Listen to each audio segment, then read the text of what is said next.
Hey there, I'm Lee Ullman here with some big news from the National Young Farmers Coalition. We're partnering with Heritage Radio Network on a special season of The Farm Report. It's all about what's happening with the Farm Bill and how it impacts farmers and eaters. I am growing diversified vegetables on land that's been in our family for 150 years. And so with the pandemic, gentrification, property values going up, we had to sell the land and we lost it. Join us as we uncover the untold stories behind this massive piece of legislation that shapes how we grow our food, what we eat, and so much more. The problems we have had, those are things that come from earlier Farm Bill and USDA policy, right? Like Earl Butz, get big or get out. You know, it's my responsibility to know not only what I'm eating, but then like how that all came to be. And realize like, wow, like this piece of legislation, all this money, like it's technically something that I support as a taxpayer. While Congress debates the next Farm Bill, this is not just an invitation to listen. It's a call to action. Be part of the conversation. Subscribe to the Farm Report on Heritage Radio Network, wherever you listen to podcasts.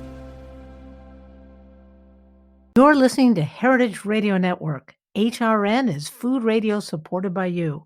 Learn more at heritageradionetwork.org. This episode is brought to you by Roberta's, home of Heritage Radio Network since 2009. Learn more about Roberta's at robertaspizza.com. Hello to everyone. I'm Louisa Kasdan, your host for Let's Talk About Food, a podcast devoted to first-person storytelling where food plays a pivotal, if not a starring role. Everyone has a food story. Food is at the heart of human connection, at the center of love, of ritual, of need and want, and most of all, food creates community. And community is what we crave. Today we're speaking to Barton Seaver, who's, for many people, the soul and the iconic expert on American seafood and fisheries and sustainability and many aspects of cooking, all of the above. And we wanted to catch up with him and see what he's doing now, how he got to where he is, and what's on the table for next. Sounds great. So Barton, I have known you over the years and been amazed at you over the years. And I think I may have said to you, without putting any pressure on you, that you're probably the most rhetorically gifted person I've ever listened to, other than perhaps Barack Obama, and he has speechwriters. Wow. So, Wow. But I wanted to hear a little bit about how you got to where you are. So if you don't mind, let's start a little bit at the beginning, how you ended up being this champion chef in Washington, D.C. not so long ago. Yeah, it was 14 years ago, actually, that I stepped away from restaurants. I can't believe that. I still call myself a recovering chef because it takes that long. I think I always will be. But thank you so very much for that very kind introduction. Those words are very much appreciated, if not false. So I was born in a very multi-ethnic neighborhood in Washington, D.C., where food was the center of culture.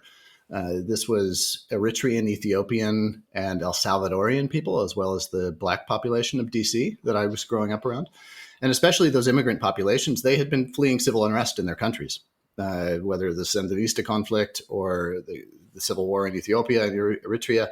And when people flee for their lives as refugees, they take with them their dignity, their traditions, and their cuisine. And so much, and so much more, of course, but so much of who they are and how they sort of identify themselves in their new land, but also sort of bring with them those traditions from the old, comes to bear at the table, right? And just food became this ultimate expression of who they were, who they are, who they wanted to be. And what an incredible crucible for me to be part of, to witness, to see this evolution in real time, but also to understand just the power of food, that deep, elemental, fundamental power of food to explain, describe our mythologies as people, who we are. And so from a very early age, just the table was that crucible. And I also got to explore all sorts of crazy ingredients, from carambola to goat meat to this heady spice isles of Eritrean, Ethiopian cuisines, et cetera. things that were just not available in grocery stores in America, where the typical sort of settler American colonial experience was like, basil. Fresh basil was like this innovation, right? When I was growing up as a kid. So the idea that I was exposed to so much sort of set the tone that I would use food to be an explorer of so many things in our world, as I've done in my career. I lived and worked all over the world. I worked as a fisherman in Africa for a while, which was so very much fun and so very much enlightening. Got to work with Jose Andres, the incredible chef, a man that is a celebrity in the world because the world needs to know who he is and what he's doing. Deservedly so. Yeah, deservedly. There's people like Carla Hall. There's people like Jose Andres that you're like, thank God the world knows who you are because we are better for it. So I got very interested in sustainable seafood as a chef, just because seafood is just such an interesting ingredient category, right? Chicken, white or dark. Beef, grind cut, braise cut, dry cut. Seafood? Whoa, this incredible ecosystem of opportunities and options is opened up to us just by that one word. And so it became my passion to explore that ecosystem through the products that were available and relationships that I formed with the men and women and others who were bringing that food to our table. So sustainability became the hallmark of my restaurants. And I then had opportunity to step away from restaurants, and I became an explorer for the National Geographic Society, which is as sexy of a job as you can imagine it being. And I went out into the world with this idea, sort of as we had it early on in the sustainable seafood movement, which was, hey, people, we got to fix seafood. There's so much wrong. We're doing so many things, so many harms. We are visiting upon our oceans. And I went out into the world, certainly, and saw much of that. But I also saw so much going right, and so many examples of how we can coexist in harmony with ocean ecosystems and through marine food systems really create a sustained presence upon our oceans, upon our shores.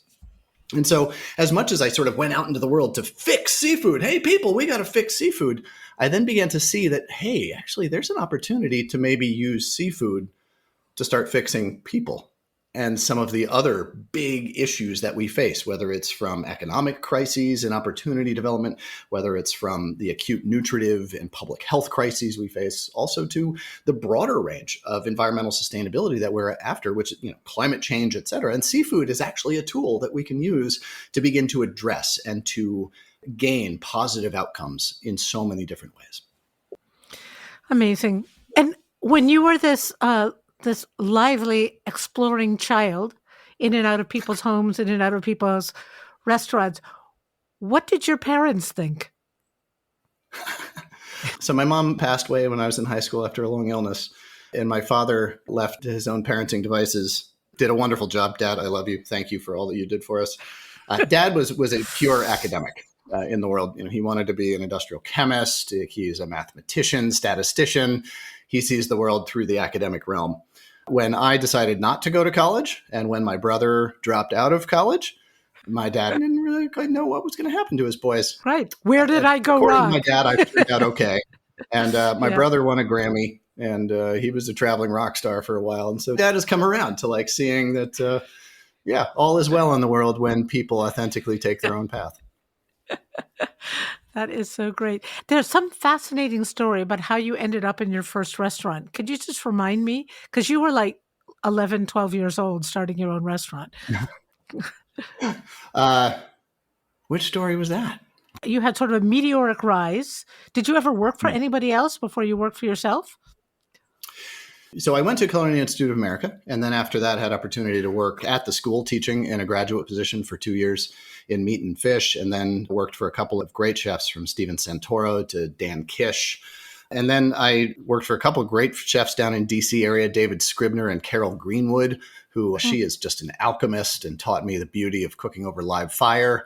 On all 7 of my restaurants that I opened, I always cooked over live fire. It's just the sexiest way to cook when the heat itself becomes an ingredient in the final dish.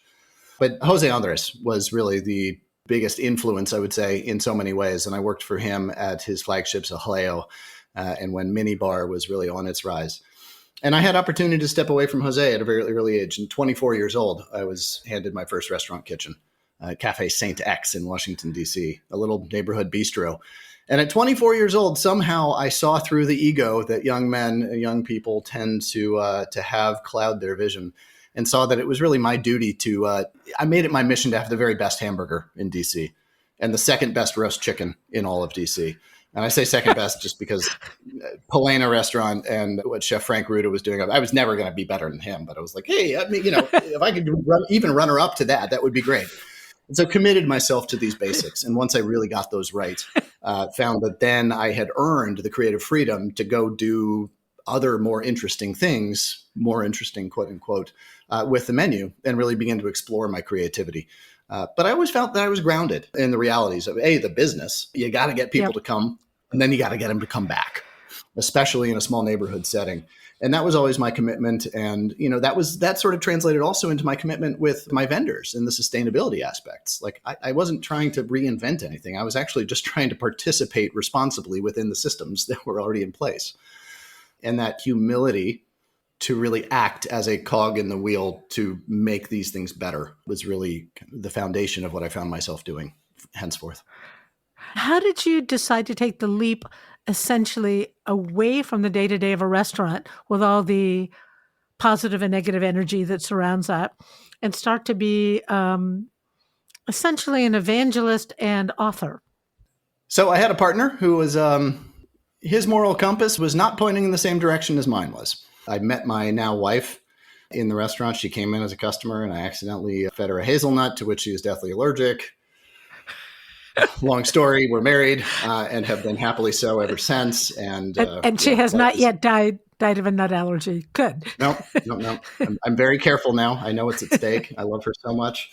Sorry, Carrie, for that first incident. But I had put so much of myself into those restaurants, so much blood, literally, so much sweat, literally, so many tears, literally, into those restaurants that it was so very hard to walk away. But I really give my wife, now wife, so much credit for having seen the me in the meteoric rise that had occurred with these restaurants. And she was not caught up in the ego or the shine of the awards and the magazine articles, which are flattering and wonderful. But I always felt that those were coming because I had something to say, because my food had a point of view and people were getting that. So she was really that convinced me that there was a lot more to me than just this restaurant. And I walked away, regretfully, leaving behind so much that I had worked for, but also with the confidence of love and acceptance that comes from an incredible relationship that she just said, go forth into the world and we're going to do this together. And I also had the opportunity to become an explorer for National Geographic. That's not a step backwards ever. No. So, and then publisher came to me and said, hey, we want you to write 2 books. And I was like, wait, what?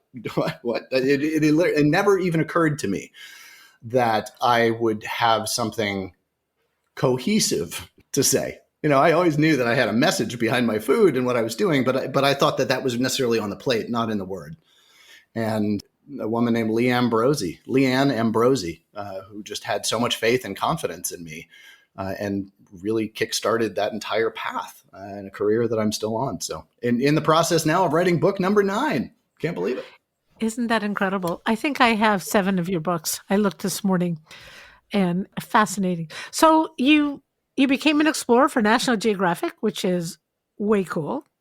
I think that's a detail of your life I didn't actually know, but I'm even more impressed. And then you found your way to Harvard. How did that happen for the boy who didn't want to go to college? Yeah, let me tell you about the day that I got to call my dad, a Yale graduate, who, as I explained earlier, was sort of majorly dismayed that his boys hadn't followed in a sort of understood trajectory. And when I got to call him that day and be like, hey, Dad, I got a job, like a real one, Dad. And, oh, yeah, where? Oh, well, Harvard. Which is awesome. There was a guy named Eric Shivian and Doctors Eric Shivian and Dr. Aaron Bernstein at the Center for Health and Global Environment through a relationship formed with the ever delightful Kat Finley, who was there. Kathleen Frith, I believe you knew her at the time. She's She was the director of the Health and Sustainable Food Program. And I had partnered with her through an effort at National Geographic. We had built the Seafood Decision Guide. And I had been looking around and I'd seen so much negative about seafood, right? Oh, it's got methyl mercury in it. Oh, it's got toxicity. It's unsustainable. We're emptying the oceans. All of these very negative messages. And there wasn't really any conduit or any sort of well-recognized or aggressive tactic to say, yes, but there's so much right with seafood. Seafood is so important for nursing and pregnant mothers. It is so important as we age. It is so important as we grow as children. It's so important as a global economic powerhouse. It's so important as a sustainable center of the plate protein opportunity. And just that positive messaging wasn't there. It wasn't encapsulated in anything that just went out in the world and said, eat seafood, eat these seafoods. You're going to be good for it. And we're all going to be better because of your choices.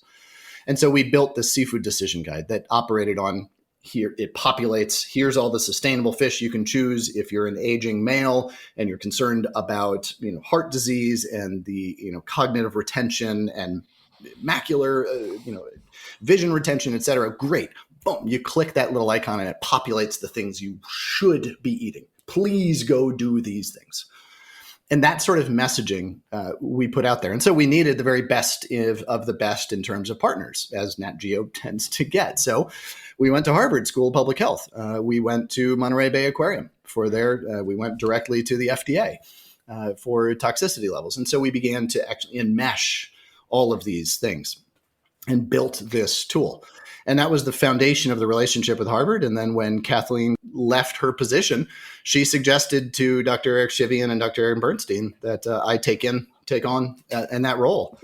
And so I moved up to Boston with my wife and tried to make sense of the academic world, which I had never been a part of before, and had an incredible run of it for about 6 years. We were there, and our research and work looked at sort of how do we use seafood as a tool to achieve positive public health, economic, and environmental outcomes. What are the anthropological sort of systems thinking blocks that we can address that engage people to see seafood as a positive action that they can take? Not just sustainability in a cover your ass kind of way, a do no harm kind of way, but really how do we use seafood as this tool to create good?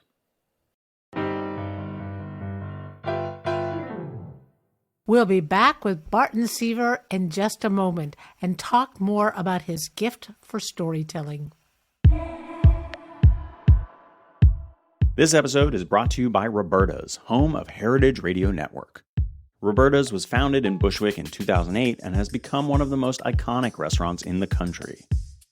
HRN made its home inside of Roberta's in 2009, and together they have become part of the DIY fabric of the neighborhood.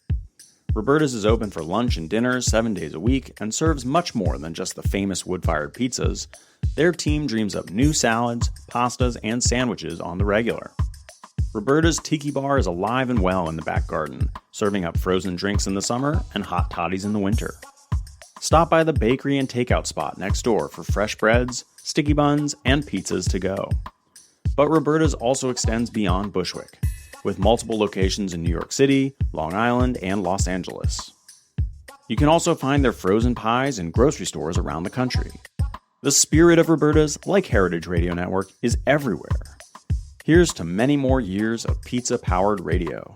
Learn more about Roberta's at robertaspizza.com.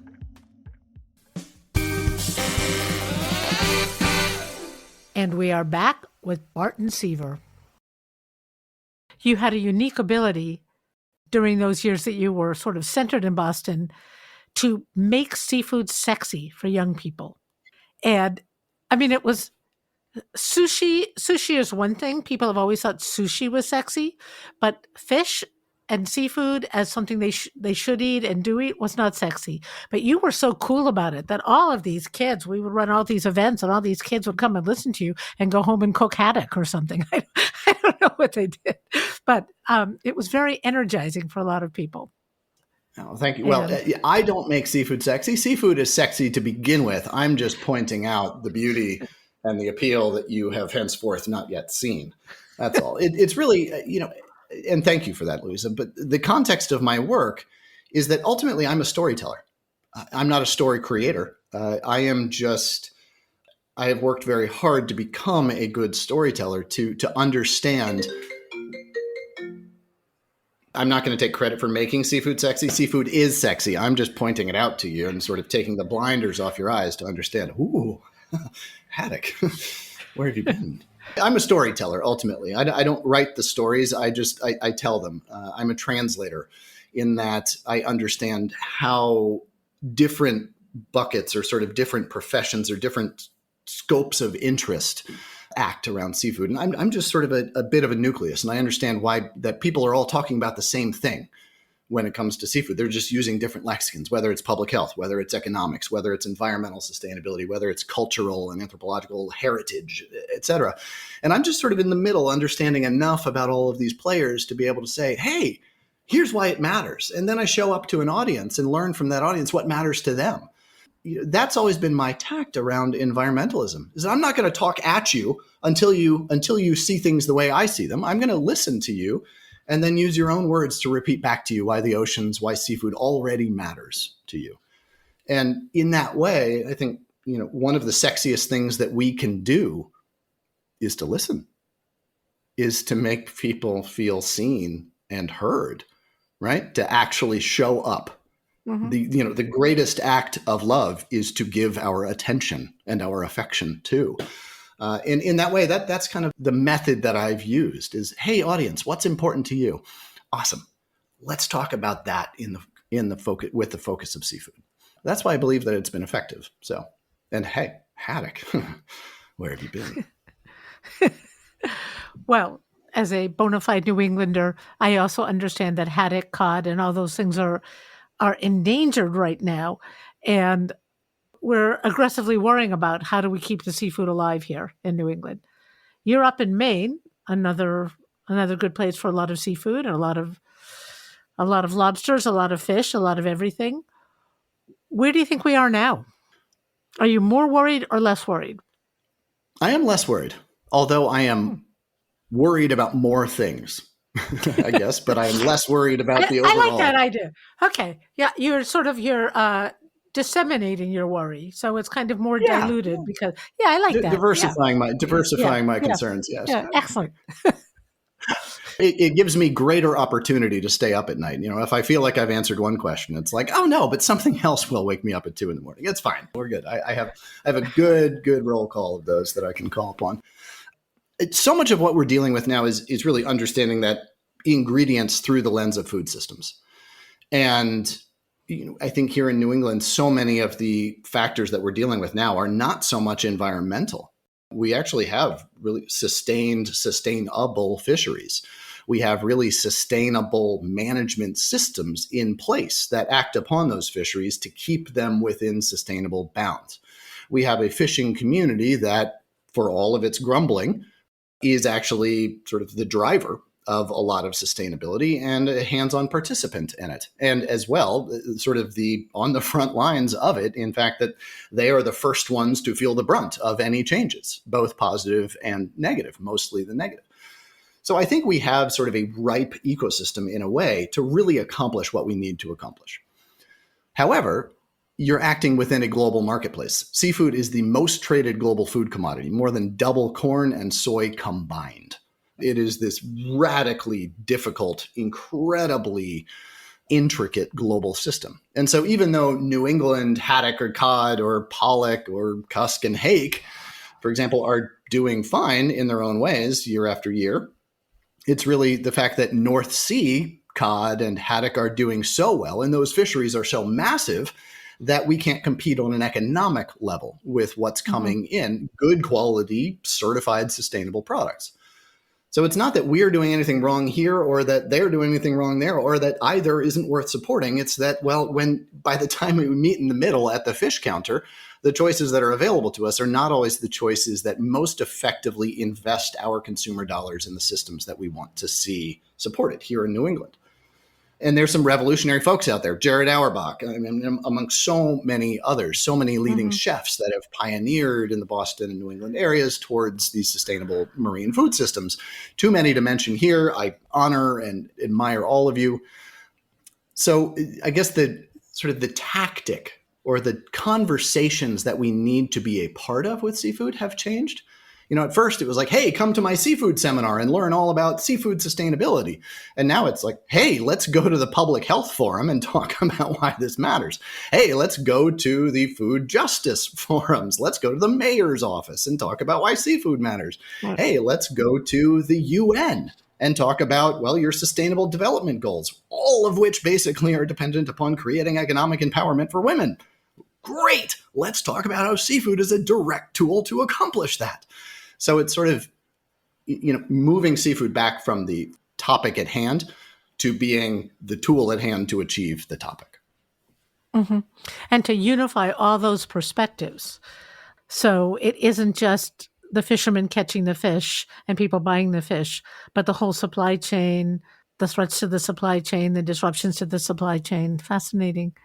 Just fascinating. I mean, a good example of this, you look at the work like Healthcare Without Harm has done for so many years. A great organization, out of Boston, big presence there, training doctors and healthcare systems to understand that, well, poverty is relative to the amount of jobs and economic opportunity. Poverty is one of the principal drivers of negative public health outcomes. Great. Sustainable food systems that create jobs and reinvest money within those economies actually help to alleviate poverty, help to alleviate food deserts, et cetera. It's sort of way before you even get to the ingredient. There's an entire system at play here.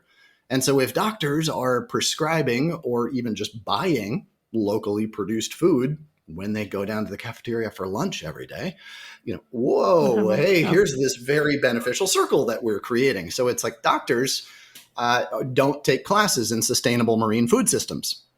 But doctors sure are participants in them and can utilize them to achieve the outcomes that they're already struggling and trying so hard and dedicated their lives and careers and passions to, right?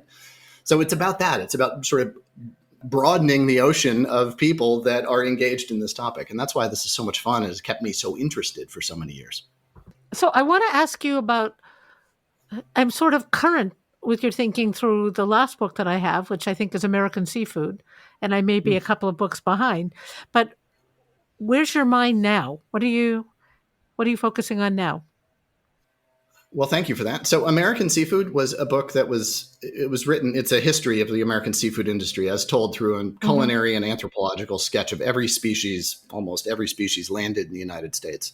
A deeply historical document, deeply visual. And it was meant to say, hey, people, here's why seafood mattered, so that we can decide that it matters still, and that it is the tool by which we'll achieve these other outcomes. The next books, the next work now is really taking that conversation to, hey, here's why seafood matters now and will matter in the future. And you used the word earlier, evangelist, and that's kind of how I describe myself, is as a seafood evangelist. I'm trying to get more people across all demographics to eat more seafood more often for positive public health, environmental, and economic outcomes. And so now it's, well, whether it's consulting with large international hotel groups, large international food service groups that are on campuses and in corporate dining, in hospital healthcare, food service, et cetera, or whether it's just generally sort of evangelizing the cultural values of fisheries and what they contribute to our society, specifically around aquaculture. Now, I started off years ago as being a banner-waving, it's farmed and dangerous, don't eat it, anti-aquaculture chef. And I don't regret. No, and I remember that. And I remember saying to myself, and maybe to a lot of other people, compared to what? Compared to what is it dangerous?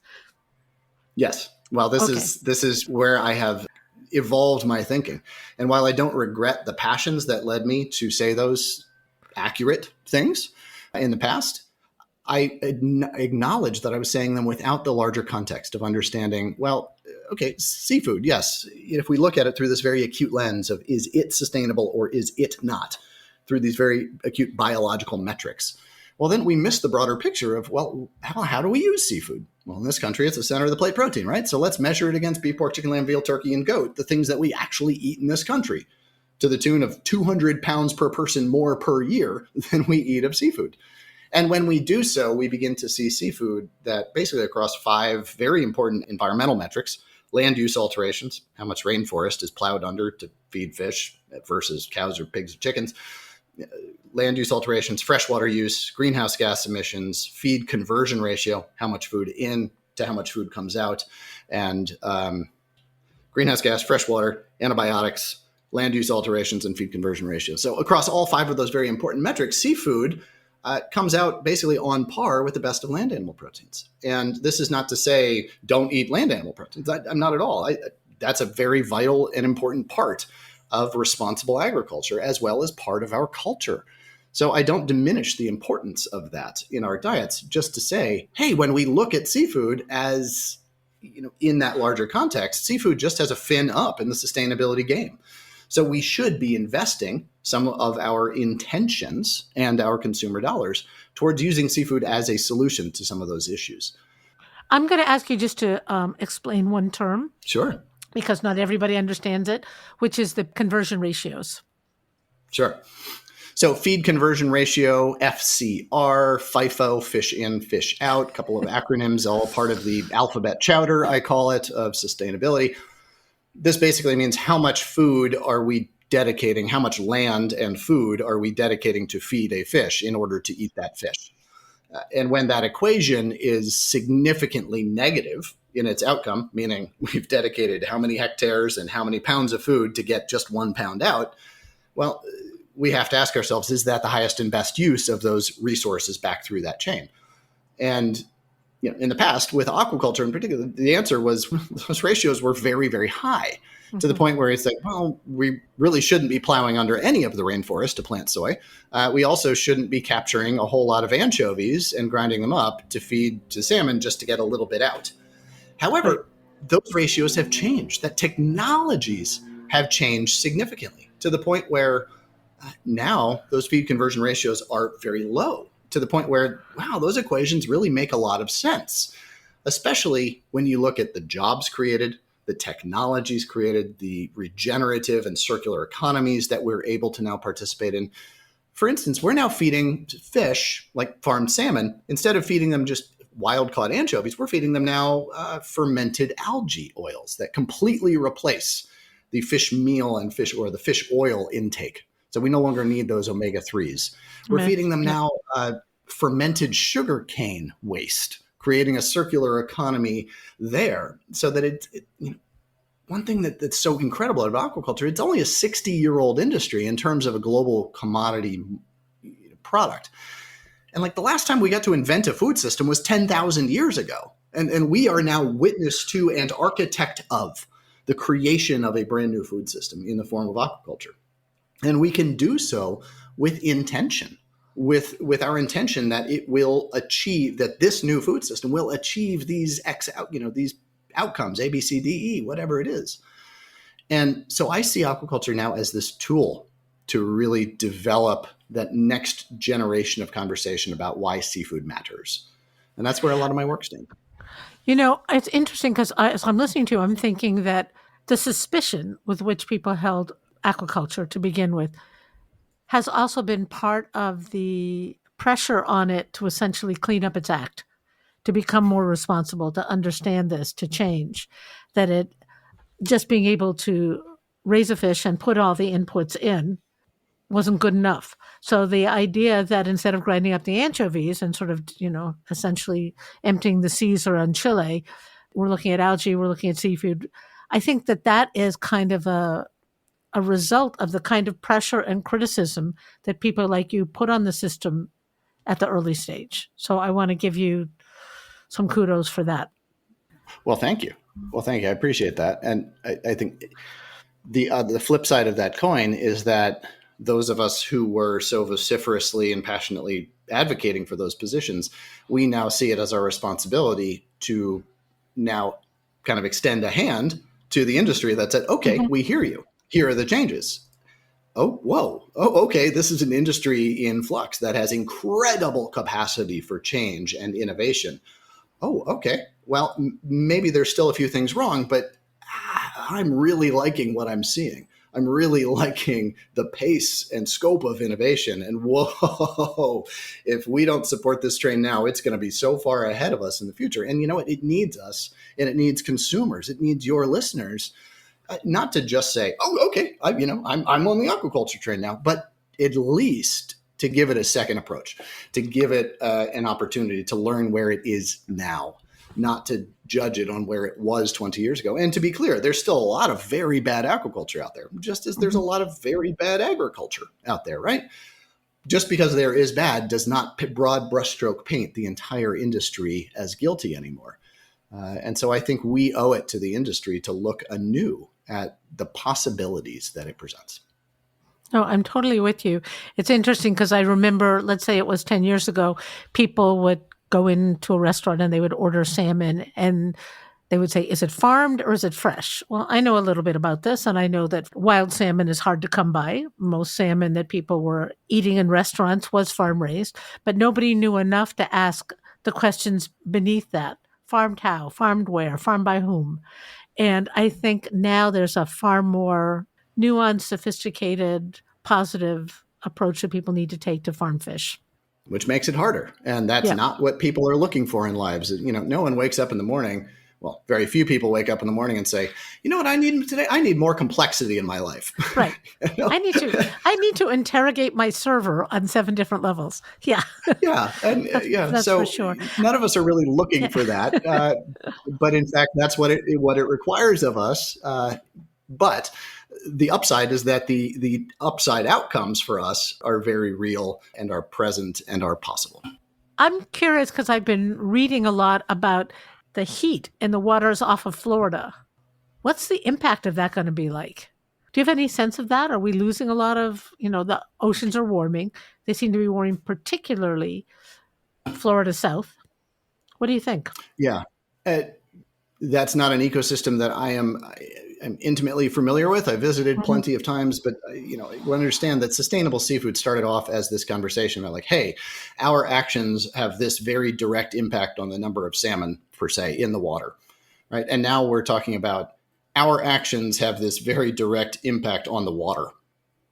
And whoa, wow. Okay. Now we're in a very different conversation with very different scales of potential outcome. We're talking exponentially increased outcome when you start talking about the disruption or outright destruction of entire ecosystems, such as coral. The Gulf of Maine, very relevant to many of your listeners, as it's our backyard, is warming faster than 99% of other bodies of water on the planet. Not in so many acute instances like Florida being hot tub, but over a decadal approach, we're looking at a radical change to the overall ecosystem. When the waters just heat up just like that, those creatures, coral can't move. It doesn't have the opportunity to just spawn and reset 100 miles up the coastline or off the coast, et cetera. So I really do fear for the immediate aftermath and outcomes of that, which can be absolutely catastrophic to the entire ecosystem. But also, I would say to people, the shock and the awe and the horror and the terror and the anger that I hope you feel about such news, I hope you apply that same vigor of passionate interest to the slow-moving catastrophes that we're seeing in places like the Gulf of Maine. And fair point. We need to give our attentions and affections equally, no matter if it's an acute instance or if it is a slow-moving one. And I woke up the other day and I listened to an NPR story about glacier, people up in Juneau who give tours of the glacier. And where they used to go ice hiking up to the ice falls, they now bring kayaks on the helicopter because, well, it's just a standing lake. And my sons were in the backseat, 3 and 7 years old. And the last line of that story, I think Steve Inskeep said, well, if visiting a glacier is on your bucket list, do it now. And I just got so mad. I got so angry that we have stolen glaciers from my children. We have stolen that majesty in the world. And maybe that's a selfish way to look at it. Yes, because we're talking about the livelihoods and well-being of billions of people on this planet, but we have to bring it home at some point, right? and the heating waters in Florida. Bring it home. Bring it home. Turn that anger into plugging your electric car in. Turn that anger into a solar field. Turn it into just doing what's right for all of us. We have to personalize these issues. And that's one of the things that I think seafood is so well suited to do. It is that action by which our anger, our passions, our concentrations, our affections can be brought home. They can be put on the dinner table in ways that matter to support and sustain conversations that matter, that uplift, and that carry forth the mythologies that we as people have and have written that say, this is what matters to me. This is what matters to you, to us. And if that isn't the power of dinner, then I don't know what else has the capacity to foment such good in the world. Oh, Barton, you are an evangelist. It's so great. I want to wrap this conversation up with a couple of things that you would really exhort our listeners who are all across the country to think about doing as it pertains to sustainable seafood. Actions that they can make in their own shopping habits, cooking habits, behaviors that you think start to remodel the direction that we're heading in. Sure. First is eat more seafood. The 3 S's of public health, as my friend and colleague Dariush Mosafarian says, wear your seatbelt, don't smoke, and eat seafood. It's that important. Just full stop. Just for the positive public health outcomes that comes from reducing red meat consumption and associated increase of omega-3 rich fatty seafood consumption. It's just, that's it. Don't smoke, wear your seatbelt, and eat seafood. So just walk into a store and decide the seafood is what's for dinner, right? I mean, flip the narrative, flip that script. That's a really big part of it. I think so many people feel the need to be given permission to eat seafood. And if I may, you, listener, you have my permission, my studied permission to eat seafood for dinner tonight and at least one other night this week and every week thereafter. Please do it. When you eat seafood, just ask a few questions, even if you don't know the answers. Just start that conversation. Start the flow of information. And even if the person you're asking doesn't have the information, guess what? At least you've signaled to them that information matters, right? And bottom line is when you're shopping in a grocery store in America, you're pretty much ahead of the game. Most grocery stores in this country, led by leaders like Wegmans, by Whole Foods, by Safeway, the Ahold, you name it, they've done so much work. You've got H-E-B and Publix, et cetera, that are doing so much very good work to the point where good luck trying to buy unsustainable seafood in those stores to a very, very large degree. So the bottom line is you can trust most of the retailers in this country. So decide that seafood's what's for dinner. Go into the store, ask some information, and then trust the product that's in front of you. Know that people have done it, good work behind it, and then bring it home and put it in your toaster oven. Okay? Yeah. Yes, I just said that. And if I'm still on video here, you can see back behind me that of this glorious, glorious kitchen that I am so fortunate to live within, the thing that I use the most is my toaster oven. And I set it to like 275 or 300 degrees. I put some salt on whatever fish I'm using, basically everything except steak fish, like swordfish, tuna. Salt it, olive oil, put it in there. Guess what I have time for? A glass of wine with my wife. Time to cook some brown rice and some broccoli, actually engage with my kids. Oh, wait, my fish is overcooked. No, it's not. No, it's not. It's not. It's in a toaster oven. You're cool. You're good. You end up with custard-like delicious fish. Do you have any textural contrast on it? No, but that's fine, right? Because the flesh is so moist. It's so delicate. Just the back of a fork pushes it out in that dense, beautiful, convex flake of fish that sort of coats the palate with all that gelatinous richness, that mashed potato, buttery, salt, fragrant glory of the sea just punches us in the face. And we're just like, Aphrodite, thank you. And you're like, this is good. This is good. And and it's easy. And I'll leave it at that. Thank you, Barton. You are the best. Thank you, Louisa. I'm going to thank you. I'm going to ask you to let us know when the next book is coming out and keep us in mind for everything you do. And I just want a personal note to you. So I have just joined the NOAA Stellwagen Bank Advisory Board.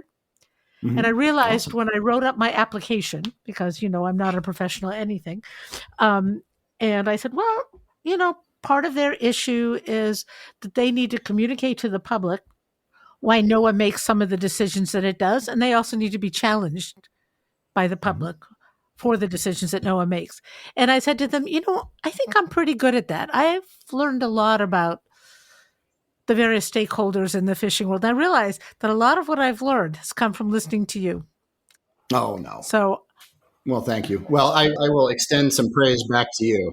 You have created such an amazing position for yourself as a nucleus for so many of these conversations that are happening that seem so disparate. But you've always had such a passion and a sixth sense for how these things are all interconnected. And I really love what you said there, that NOAA, the government, needs our response. Yeah, it needs our attentions. Why? Yeah, because ultimately food systems are a function of democracy. They are a function of what a community, what a culture wants our relationship with our planet to be, and what we want to get in return from it. And in that way, you have done such a great job at expanding but democratizing access to this conversation. And if this part makes it into the final cut of our time together here today, which I hope it does, so I can sing your praises to everybody, I'd say that just think about your food dollars as a democratic undertaking, and that we are voting for what we want our communities and our culture and our people and our places to be and to look like. So thanks for this. Thank you. This is just great. Well, thank you, Louise. I appreciate you as always for being so well prepared and asking great questions. So thanks. Thank you. Thanks for listening. Let's Talk About Food is produced by The Food Voice. I'm producing, along with audio director and composer Mike Moss of Soundscape Boston. You can find more of our stories at our website, letstalkaboutfood.com, and on Heritage Radio or wherever you get your podcasts. Let's Talk About Food is powered by Simplecast. Thanks for listening to Heritage Radio Network, food radio supported by you. Keep in touch at heritageradionetwork.org/subscribe.